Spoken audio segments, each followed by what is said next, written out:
Hello friends, आज मैं जो टॉपिक लेकर आया हूँ वो है डिस्काउंट, जिसको छूट या बट्टा भी बोला जाता है। तो अक्सर आप अपने जीवन में महसूस करते होंगे कि जब कहीं अनुभव किया है, महसूस ना कहें, ये अनुभव शब्द ज़्यादा अच्छा रहेगा, कि आपने अनुभव किया होगा कि कई जगह आप जाते हैं और कहीं पर जब कुछ सामान खरीदते हैं, जैसे आप शर्ट लेने जाते हैं और उसमें कुछ मूल्य लिखा हुआ होता है, जो मुद्रित होता है, जो लिखा हुआ होता है, जो अंकित मूल्य कह लीजिए, जो अंकित मूल्य उसमें कुछ ना कुछ होता है। तो दुकानदार कुछ ना कुछ उसमें छूट देता है, ठीक है ना, या आप मांग करते हैं कि कितने परसेंट का, या कई बार ऐसा होता है कि अंकित मूल्य पर जो है वो 10% छूट पर कोई सामान मिल रहा है, ठीक है। तो इसमें क्या है कि जैसे अगर दुकानदार की बात करें, किसी भी दुकानदार की बात करें, तो उसने किसी वस्तु को खरीदा होगा जो उसका क्रय मूल्य हो गया, ठीक है ना। उस पर कुछ मूल्य लिखा हुआ होगा, अंकित किया हुआ होगा, तो वो अंकित मूल्य हो गया, ठीक है। अब उसको छूट करके कुछ मूल्य पर बेचा जा रहा है, जो उसका क्या होगा, विक्रय मूल्य होगा, ठीक है ना। तो क्रय मूल्य, अंकित मूल्य और विक्रय मूल्य। तो जब अंकित मूल्य से विक्रय मूल्य कम हो तो वो किस श्रेणी में आ जाता है, ये जो अंतर होता है यही क्या कहलाता है, आपका छूट कहलाता है, ठीक है ना। अंकित मूल्य से जितना कम, ये प्रतिशत में भी हो सकता है, रुपए में भी हो सकता है, कुछ भी हो सकता है। और जो क्रय मूल्य से और विक्रय मूल्य के ये अंतर होता है, ये क्या कहलाता है, लाभ कहलाता है, ठीक है ना। तो जो छूट होती है, ये याद रखिएगा, छूट हमेशा किसके सापेक्ष में देखा जाता है, अंकित मूल्य के सापेक्ष में देखा जाता है, ठीक है। और लाभ की गणना हमेशा क्रय मूल्य से की जाती है, ठीक है ना। क्रय मूल्य के सापेक्ष में, ये मैंने लाभ वाले चैप्टर में बताया हुआ है वीडियो में, कि किस तरह से आप लाभ कैलकुलेट करते हैं, तो उसमें क्रय मूल्य का क्या जो रोल होता है, ठीक है ना।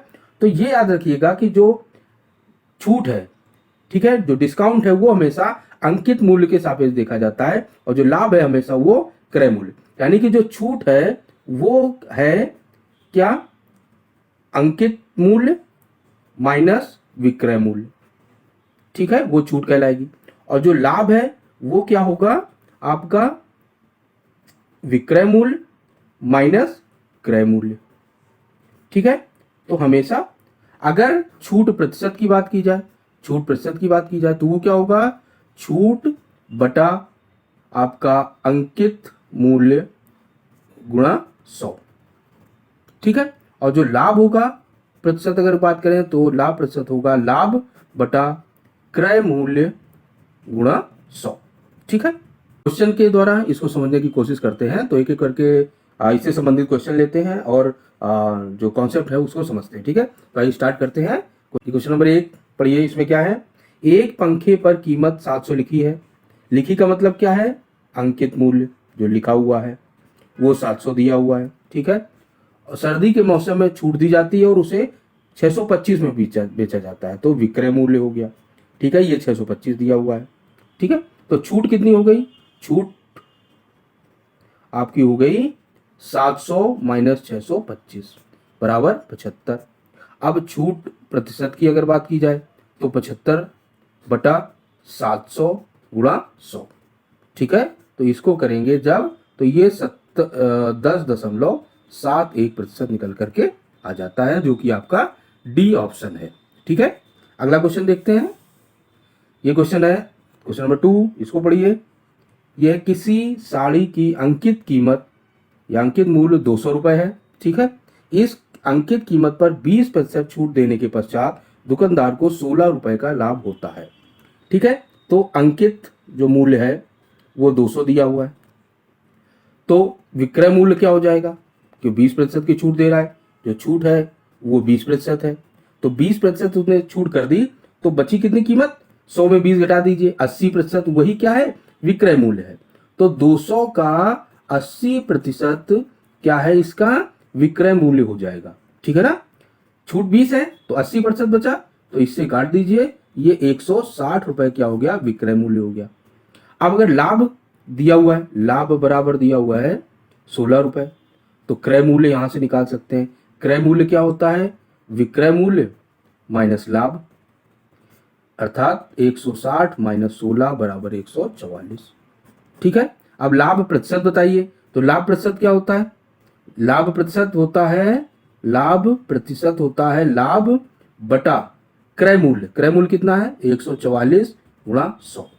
ठीक है, तो ये 16 से पूरा कट जाएगा, 9 बार जाएगा, तो यह आ जाता है 100/9, जो कि 11 से 1/9 आंसर आता है। ठीक है, तो ये लाभ का प्रतिशत हो गया, जो कि ये है 11 से 1/9। अगला क्वेश्चन देखते हैं। ये देखिए क्वेश्चन नंबर 3, इसको पढ़िए कि 22% छूट देने के बाद भी 17% लाभ प्राप्त करने के लिए किसी वस्तु का अंकित मूल्य उसके क्रय मूल्य से कितना अधिक होना चाहिए। इसका एक डायरेक्ट फॉर्मूला होता है, इसको याद कर लीजिए कि क्रय मूल्य बटा विक्रय मूल्य, ये अंकित मूल्य बराबर आपका होता है 100 माइनस आपका छूट बटा 100 प्लस लाभ। ठीक है, इसको आप डायरेक्ट अप्लाई कर सकते हैं, तो इसमें आप डायरेक्ट लिख सकते हैं। इसमें क्रय मूल्य बराबर अंकित मूल्य बराबर 100 माइनस छूट बटा 100 प्लस लाभ। तो यहाँ पर लिखिए अंकित मूल्य कितना है, इसमें कितना अधिक होना चाहिए पूछ रहा है, तो इसमें वैल्यूज रखिए। क्या आ जाएगा? 100 माइनस 22 बटा 100 प्लस 17, तो यह आ जाता है 78/117, जो कि आ जाता है 2/3। ठीक है, तो क्रय मूल्य आपका बटे अंकित मूल्य आपका निकल कर आ जाता है 2/3। क्रॉस मल्टीप्लाई करेंगे तो 3 गुणा क्रय मूल्य बराबर 2 गुणा अंकित मूल्य, या अगर अंकित मूल्य निकालने कह रहा है तो अंकित मूल्य अगर निकालेंगे तो 3/2 गुणा क्रय मूल्य हो जाएगा। ठीक है, तो इसका मतलब ये हुआ कि जो अंकित मूल्य है वो क्रय मूल्य से 1.5 गुना होना चाहिए। 1.5 गुना का मतलब क्या है? 150%। ठीक है, अगर इसको हम प्रतिशत में बदलें तो इसको 150/100 लिख सकते हैं। ठीक है, तो 150/100 किसका? क्रय मूल्य का। तो कितना अधिक होना चाहिए? 50% अधिक होना चाहिए, तब ये कंडीशन बन करके तैयार होगी। ठीक है ना, कितना अधिक होना चाहिए? ये 50%, 150% होना चाहिए किसका? क्रय मूल्य का, तो वो अंकित मूल्य होगा। ठीक है, तो कितना अधिक रहे होगा? इसमें 50% अधिक होगा, यानी कि ये ए ऑप्शन यहां से सही हो जाएगा। ठीक है ना, तो 3/2 अगर प्रतिशत 100 में करें तो इसमें 50 का ऊपर नीचे गुणा कर दीजिए, 150, और यहां पर क्या आ जाएगा? ठीक है, अगला क्वेश्चन देखते हैं। ये देखिए क्वेश्चन नंबर 4, एक दुकानदार को 30 रुपए में छाता बेचने पर 20% का लाभ होता है। क्लियरेंस सेल के समय वह 10% की छूट देता है। सेल के दौरान उसका अभिलाभ प्रतिशत ज्ञात कीजिए। ठीक है, तो अंकित मूल्य कितना है? वो 30 रुपए है, और इसमें लाभ कितना कमाता है? 20%। ठीक है, 20% लाभ। लाभ हमेशा किससे कैलकुलेट किया जाता है? क्रय मूल्य से। तो अगर यहां पर हम क्रय मूल्य की बात करें तो क्रय मूल्य कितना हो जाएगा आपका? 30 का 120 गुणा 100 कर दीजिए। ठीक है ना, 120% है। ठीक है, तो 120 ये वास्तव में क्या है? ये 20% है किसका? 120 है किसका? इस अंकित मूल्य का। ठीक है ना, तो यहां से ये इससे कट जाएगा, आपका आ जाएगा, ये 5 बार जाएगा, ये 6 आ जाएगा, 6 पंचा 30, यानी कि 25 निकल कर आया। जो आपका क्रय मूल्य है वो कितना है? 25 रुपए है। ठीक है, अब क्या कह रहा है? क्लियरेंस सेल के समय 10% की छूट देता है। तो छूट हमेशा किस पे होती है? आपका इस पे अंकित मूल्य पे। तो छूट कितनी हो जाएगी? 30 का 10%, 10 बटा आपका 100, यानी कि 3 रुपए की छूट वो देता है। ठीक है, और लाभ कितना कमा रहा है? तो यहां से लाभ कितना है? ये 25 है, तो लाभ बराबर क्या हो जाएगा?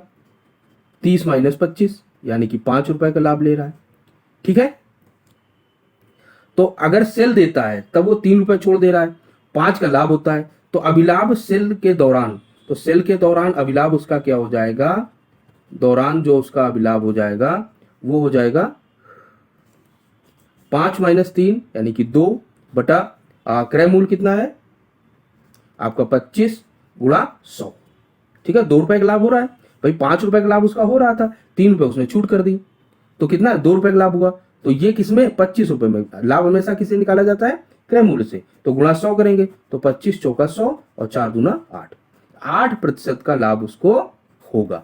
ठीक है, तो 10% छूट कर देने पर आपको उसको कितना लाभ हो रहा है, 8% का लाभ हो रहा है। ठीक है, एक बार और समझ लेते हैं। अंकित मूल्य है 30 रुपए, लाभ है 20%, तो यहां से क्रय मूल्य निकाला जा सकता है। आप 120 जो से भाग देंगे, यानी कि ये 30 क्या लिखा हुआ है, क्रय मूल्य का 120% है। ठीक है ना, तो 120 से भाग करके 100 का गुणा कर दीजिए, वो क्या आ जाएगा, आपका क्रय मूल्य आ जाएगा। क्योंकि जो लाभ होता है हमेशा क्रय मूल्य से निकाला जाता है। ठीक है, तो 25 रुपए क्या आ गया, क्रय मूल्य आ गया। अब लाभ जो है 30 माइनस 25 करेंगे तो 5 रुपए लाभ आ गया। छूट की बात करें तो 10% कह रहा है, और जो छूट होता है वो हमेशा अंकित मूल्य पर होता है। तो अंकित मूल्य है 30, तो 30 का 10% कितना आ जाएगा, 3 आ जाएगा। तो वास्तव में लाभ उसको कितना हो रहा है, 5 में 3 घटा दीजिए, यानी कि 2 का लाभ हो रहा है। और ये किस पर हो रहा है, क्रय मूल्य 25 पर, तो प्रतिशत निकालेंगे तो 25 से भाग देकर 100 का गुणा कर दीजिए, 8% आपका आंसर आ जाएगा। ठीक है, अगला क्वेश्चन देखते हैं। ये क्वेश्चन नंबर 5 देखिए। कोई व्यक्ति किसी खिलौने की अंकित कीमत पर नगद भुगतान के लिए 10% छूट देता है। ठीक है, फिर भी उसे 10% का लाभ होता है। उस खिलौने की लागत कीमत क्या है जिसकी अंकित कीमत 770 है। अभी मैंने फार्मूला लिखा है, क्या था, क्रय मूल्य बटा अंकित मूल्य बराबर 100 माइनस छूट बटा 100 धन लाभ। ठीक है, इसको हल कर लीजिए, कितना आ जाएगा, आपका क्रय मूल्य निकालना है तो अंकित मूल्य इधर आ जाएगा 770 गुणा ये 90 बटा 110, ये 7 बार जाएगा। ठीक है, 9 7 63 630 रुपए आ गया क्रय मूल्य। ठीक है, आसान था, फार्मूला लगाया, आंसर आ गया। अगला क्वेश्चन देखते हैं। ये देखिए क्वेश्चन नंबर 6। ये क्या कह रहा है, एक दुकानदार किसी वस्तु पर लागत मूल्य से 50% अधिक मूल्य रखता है, यानी जो क्रय मूल्य से 50% बढ़ा करके वो क्या करता है, अंकित मूल्य बनाता है। ठीक है, यदि वह अपने ग्राहक को 30% छूट दे तो उसे कितने प्रतिशत लाभ होगा। इसको कैसे करेंगे कि अंकित मूल्य दिया हुआ है, कितना है अंकित मूल्य, क्रय मूल्य का 150%, 50% बढ़ाकर, यानी कि 150, 100 प्लस 50 करके वो क्या करता है, अंकित मूल्य तैयार करता है। तो यहां से अंकित मूल्य बटे क्रय मूल्य अगर हम निकालते हैं तो आ जाता है 3/2। ठीक है, फॉर्मूला हमने अभी एक लिया हुआ है कि क्रय मूल्य बटा अंकित मूल्य बराबर आपका होता है 100 माइनस छूट बटा 100 धन लाभ। इससे निकाल सकते हैं इसको। ये क्रय मूल्य बटा आपका ये कितना दिया हुआ है, 2/3 दिया हुआ है, यहाँ से देख कर लिख सकते हैं। ठीक है, इसको क्रॉस मल्टीप्लाई कर लीजिए, ये कितना आ जाएगा 300 माइनस 90 बराबर आपका आ जाएगा 200 प्लस 2x। तो यहाँ से ये इधर आएगा, घट जाएगा आपका, यहाँ से 210 बच रहा है, माइनस 200 बराबर 2x। तो x बराबर कितना आ जाता है, 5 निकल कर आ जाता है। तो कितना है, 5% का लाभ उसको हो रहा है। ठीक है, ये फार्मूला अभी मैंने बताया हुआ है, उसी को मैंने यूज किया है। यहां पर क्या है, क्रय मूल्य और अंकित मूल्य का रेशियो निकाल लिया है कि कितना है, 150%, 50% अधिक बढ़ाकर चल रहा है क्रय मूल्य से। तो अंकित मूल्य कितना है, 150% है किसका, क्रय मूल्य का। अंकित मूल्य क्रय मूल्य का 150%। ठीक है, तो इससे हमने अंकित मूल्य और क्रय मूल्य का रेशियो निकाला 3/2, उसको यहां पर हमने यूज कर लिया है। ठीक है, तो इस तरह से जो 5% लाभ निकल करके आ जाता है। इसका एक डायरेक्ट फार्मूला भी डिराइव किया हुआ है। यहाँ पर आप ये वैल्यूज ना रख करके अगर इसको डी कहें और प्रॉफिट को पी कहें तो एक फार्मूला भी निकल कर आ जाता है।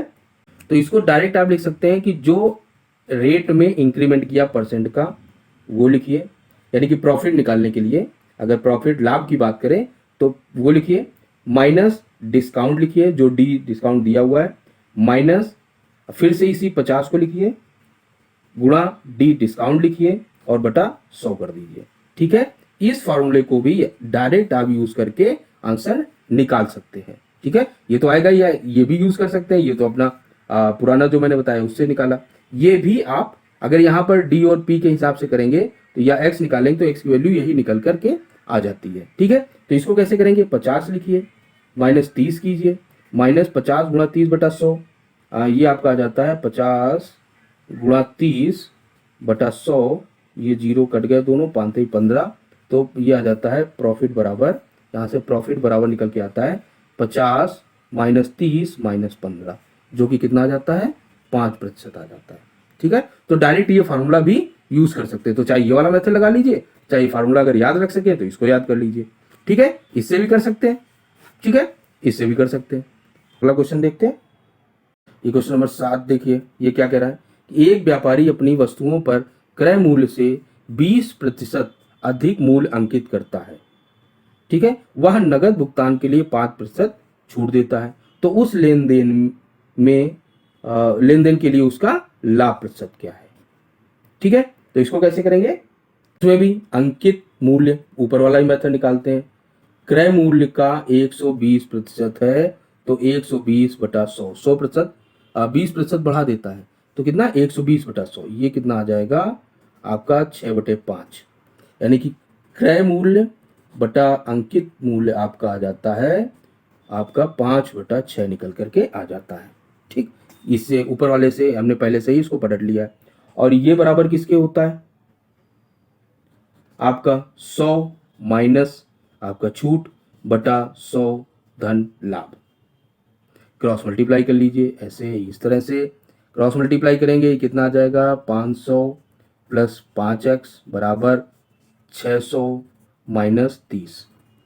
ठीक है, इसको इधर ले लीजिए, तो आ जाएगा आपका 5x बराबर निकल कर आ जाता है आपका 500 600 जाएगा तो 100 आएगा, माइनस 30 बराबर 70 आ जाता है, तो x बराबर आ जाता है 14। ठीक है, तो ये सी ऑप्शन यहाँ से सही हो जाता है 14% का। आइए इसको फार्मूला से करते हैं। फार्मूला क्या था, P minus P equal to 20 minus D discount 5 minus 20 into 5 divide by 100।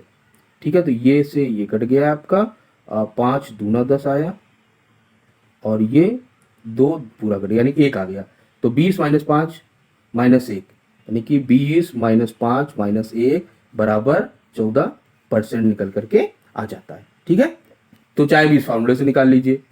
ठीक, तो दोनों तरीके मैंने आपको बता दिए, तो फार्मूला भी याद कर लीजिए और ये बेसिक वाला भी है, इसको भी याद रखिएगा, कोई भी जरूरत पड़ सकती है, तो क्वेश्चन पर डिपेंड करता है। ठीक है, अगला क्वेश्चन देखते हैं, ये देखिए क्वेश्चन नंबर 8, ये क्या कह रहा है, एक दुकानदार किसी वस्तु को 20% छूट पर बेचता है तथा 4% का लाभ अर्जित करता है। वस्तु का अंकित मूल्य वस्तु के क्रय मूल्य से कितना प्रतिशत अधिक है, तो डायरेक्ट फार्मूला लगाइए, क्या था, क्रय मूल्य बटा आपका अंकित मूल्य बराबर 100 माइनस 20 बटा 100 धन 4। ठीक है, तो यहां से अंकित मूल्य आ जाता है क्रय मूल्य का 104/80। अब इसको कैसे करें, इसको अगर 100 बना ले तो हमें पता चल जाएगा ये कितने परसेंट है, तो इसमें 100 को गुणा करके 80 का भाग दीजिए। ठीक है ना, 100 का गुणा करके 80 का भाग दे दीजिए, तो यहाँ क्या हो जाएगा 100 का ऐसे ऊपर भी कीजिए, तो नीचे तो बन गया। अब इसको 104 को कैसे करेंगे, तो लिखिए 104 गुणा 80/100, इस तरह से, सॉरी 100/80 करना था, ऊपर 100 लेना था, तो ये 0 से 0 कट गया। अब ये 8 कटेगा यहाँ पर, तो 13 बार जाएगा, 13 गुणे 10 कितना आ गया 130, तो यहाँ से कितना निकल कर आ रहा है 30% अगर बढ़ा दें, ठीक है ना, ये कितना हो जाएगा 130/100 हो जाएगा किसका, क्रय मूल्य का, तो यहाँ से कितना है 30% निकल करके आ जाता है। एक इस तरह का डायरेक्ट फार्मूला भी है इस पर, उसको भी देख लीजिए, याद कर लीजिएगा कि अगर इस तरह देता है कि अगर छूट कर रहा है फिर भी लाभ हो रहा है, तो इसका एक डायरेक्ट फार्मूला होता है कि जो डिस्काउंट और प्रॉफिट दोनों, यानी छूट भी कर रहा है तब भी प्रॉफिट हो रहा है, इसको ऐसे लिखिए और बटा कर दीजिए 100 माइनस आपका डिस्काउंट गुणा 100, इस तरह से लगाइए, तब भी आपका ये फार्मूला भी आपका डायरेक्ट काम करेगा, आपको वैल्यू दे देगा, ये किसका आ जाए ये निकल कर आ जाएगा कि जो अंकित मूल्य है वो क्रय मूल्य से कितना अधिक होना चाहिए। ठीक है, तो इसको करते हैं, यानी कि 20 + 4/100 -20 गुणा 100। तो ये आपका निकल कर आ जाता है 24/80 गुणा 100। ये एक 0 से आ गया, ये 3 आया, ये क्या आ गया 30% यहाँ से डायरेक्ट निकल करके आ जाता है। ये फार्मूला आप निकाल सकते हैं इसी फार्मूले से, ठीक है ना। बस आपको रखना क्या क्या है कि केवल इसको डी मान कहना है, इसको पी कहना है। आप वेरिएबल के साथ में जब इसको सॉल्व करेंगे तो आपका यही निकल करके क्या है आ जाएगा। तो इसको आप डायरेक्ट याद कर लीजिए, उसमें क्या क्या दिया हो, जब कि छूट कर रहा है साथ में लाभ भी हो रहा है, तब अंकित मूल्य और क्रय मूल्य के बीच में क्या संबंध होगा या कितना अधिक होगा, वो यहां से आप डायरेक्ट निकाल सकते हैं, ठीक है। अगला क्वेश्चन देखते हैं। ये क्वेश्चन नंबर 9 देखिए, क्या कह रहा है कि कोई वस्तु सेल में 250 की रखी गई है, उसमें से 20% और 15% की क्रमिक छूट दी गई, वस्तु की बिक्री कीमत क्या होगी। तो इसमें जब पहली बार उसको 20% छूट दी गई तो जो वैल्यू है कितनी रह गई, आपकी वैल्यू इसमें रह गई 80/100, ठीक है ना। भाई 20% छूट दे दी गई तो कितना बचा 80/100। अब दोबारा जब छूट दी जाती है तो कितना है 85, 15 छूट दे दी गई तो 85/100 हो जाएगी। इसका प्रतिशत निकालना है तो गुणा 100 कर दीजिए, 100 से ये 100 गया, निकालेंगे तो ये निकल कर आ जाता है 6800/100, यानी कि 68% जो है वास्तविक कीमत की जो सेल है, जब दो लगातार क्रमिक छूट कर देंगे तो कितना रह जाएगा, केवल 68% रह जाएगा, यानी कि 250 का 68% रह जाएगा केवल। ये इस तरह से भी समझ सकते हैं कि जब पहली बार छूट करेंगे तो 250 का 80%, 80 गुणा 100 कीजिए, ठीक है। फिर जब दोबारा करेंगे तो इसी वैल्यू में फिर से क्या करना होगा 85/100 करना होगा। तो ये इसकी क्या हो जाएगी, बिक्री कीमत निकल कर आएगी। अब अगर आपको प्रतिशत चाहिए तो इसी में 250 का भाग दीजिए और 100 का गुणा कर दीजिए, तो क्या दे देगा, प्रतिशत दे देगा। तो ये 250 से 250 कट गया, ये 100 से ये 100 कटा, यही 6800 बटा आपका 100 आ जाता है, ठीक है। यानी कि 250 का पहली बार जो छूट की तो 250 का 80% निकालने का तरीका क्या है, 80/100 कर दीजिए। फिर जो वैल्यू निकल कर आई उसका 15% और कम कर दीजिए, यानी कि 85% बचा, तो 85/100 कर दीजिए। कुछ इस तरह से भी समझ सकते हैं कि अगर छूट करनी है तो 20% छूट करनी है तो 250 का 20% कितना आएगा 20/100, ठीक है, यानी कि 50 रुपए छूट कीजिए, तो कीमत क्या हो गई 200 रुपए हो गई। अब इसमें 15% की छूट करनी है 15/100, तो ये कर दो, ठीक है। तो 15 दूनी 30 रुपए, 30 रुपए यानी कि 170 रुपए क्या वो आइटम बचा। अभी 170 रुपए है क्या, अगर परसेंटेज निकालना है तो 170/250 गुणा 100 कीजिए, आंसर जो है आपका 68 आ जाना चाहिए। ये आपका 0 से जुड़ गया, 25 चौको 100, 17 थे 17 चौको 68%।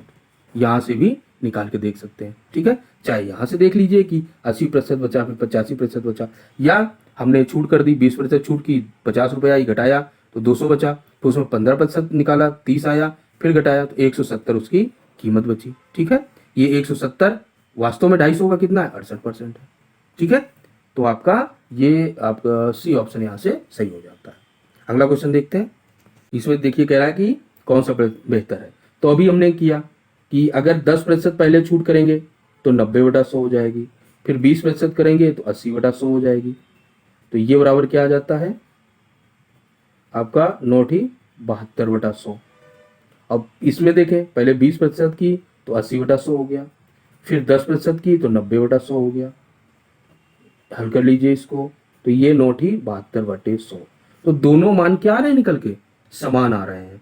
तो यहां से ये ए ऑप्शन सही होता है कि दोनों जो मान आएंगे वो चाहे कोई भी छूट पहले की जाए या कोई भी बात में की जाए, जो फर्क है वो नहीं पड़ेगा, ठीक है। अगला क्वेश्चन देखते हैं कि किसी राशि पर एकल छूट का वह मान जो उसी राशि पर 10%, 20% और 40% के सिलसिलेवार छूट के बराबर है क्या है। तो 10% क्या है 90/100, 20% क्या है 80/100 और फिर 40% क्या है 60/100, ठीक है। इसको हल कीजिए, हल करेंगे तो ये निकल कर आता है 43.2%, 43.2%। ठीक है, पर ये वास्तव में क्या है, ये बिक्री वाली कीमत है। ठीक है, ये छूट नहीं है। जो 90/100 है वो छूट नहीं है, 10/100 छूट थी। तो 90/100 क्या है, पहली बार छूट लगाने के बाद उसकी बिक्री कीमत क्या होगी।